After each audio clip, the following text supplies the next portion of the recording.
Okay, this is the Thundercreek. Now again, this is a fly with great history, and it's a fun fly to tie, and really simple, but the techniques can be kind of tough to master. Kind of need a rotary vise to do it, but there's basically just three pieces to this fly: the bottom, the top, and then we put eyes on. Okay, but you're going to tie this kind of fly backwards. You have to kind of figure out when you bend these back, you want these things to be about the hook shank length. Okay, so you want it to be about that long. So that means you got to start tying it in back here. So, and that's going, and this fly cannot be sparse enough, frankly. If you've ever seen a sockeye fry, it cannot be tied sparse enough. So these are really sparse. You notice I'm using white thread, so it kind of blends in with the underbody of this fly. Okay, and then we clip that off. Now remember, we're going to bend this back, and it's going to be the bottom of our fly. And we turn it over. In case you're wondering, this fly, we caught a lot of fish in the Kvichak River show, caught fish in the Idavane Creek show, but this is my favorite fry or smolt pattern in Alaska. It just seems to work, and it's one of the oldies but goodies. Now this is going to be the top. Obviously it's got to be darker. You could tie this in olive, brown, but these are bucktail, both colors, white and brown bucktail. Traditionally this fly was tied with polar bear hair, but of course we can no longer do that. So right over the white, same length, so that the tips match up. And you're just going to bind this down now on top of the fly, trying to keep everything together. Working forward. Get it good and covered so that the white's pretty much on the bottom and the brown's on the top, and I go right up to the eye of that hook, cinch it down. You'll get some bleed over, but that's okay.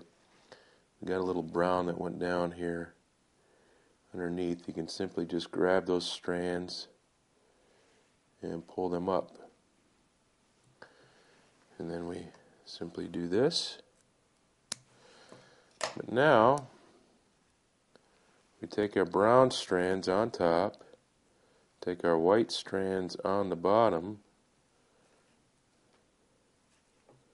simply lay it back like that, and you can start to see this fly's coming together, okay? But what you have to do now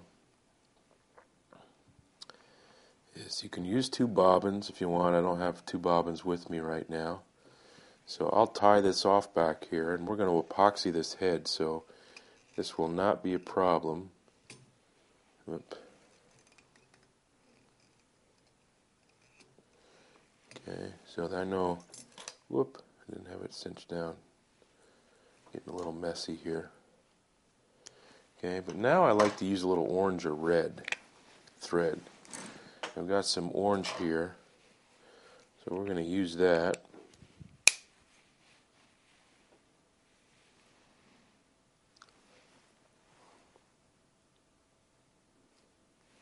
You can tell a lot of my techniques are old school, because my dad taught me things, and we didn't have bobbin threaders and things like that then. So back to the fly. So I got the brown up on top. I'm just going to take one wrap and bind that down. And what this red does is kind of act as the little gills on my fly. Okay? And then I take the bottom half and right over the brown, right where I lash the brown down, you can see how that's becoming a nice little red or orange, in this case, spot on the fly. Okay? But you can see how sparse this fly is tied. And I've used the stainless steel hook because it adds a little flash to it, gives it a little minnow look. And any of these hairs underneath that didn't get lashed down appropriately, I can just trim off. Okay? So get enough red on there to kind of grab their attention. But I do love this fly. I don't go to Alaska in June without a bunch of these in there.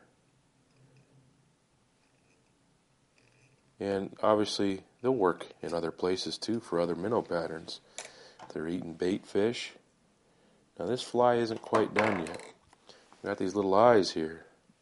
Now traditionally they were painted on, but in this day and age we've gotten lazy with our fly tying, so we've got these little glue-on eyes.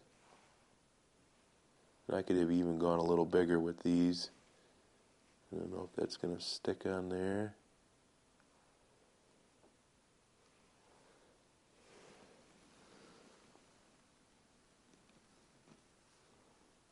Well, you know what happened? The sticky back didn't come with it, I don't think. Yeah, it didn't. With that one either. Well, you get the idea. You can glue these eyes on there, one on each side. I don't know if this will stay, so it'll give you a look on the camera. It'll stay somewhat. Put one there, put one on the other side, and then you epoxy this head. Okay, and a lot of Thundercreeks you'll see tied that have a big bulky head and stuff. I don't like that. I like the thin angular, or without angle, just a really thin body. I mean, if you've seen a sockeye fry, that's what they look like, and the eyes will help with any of these fish. Thundercreek, tie some up.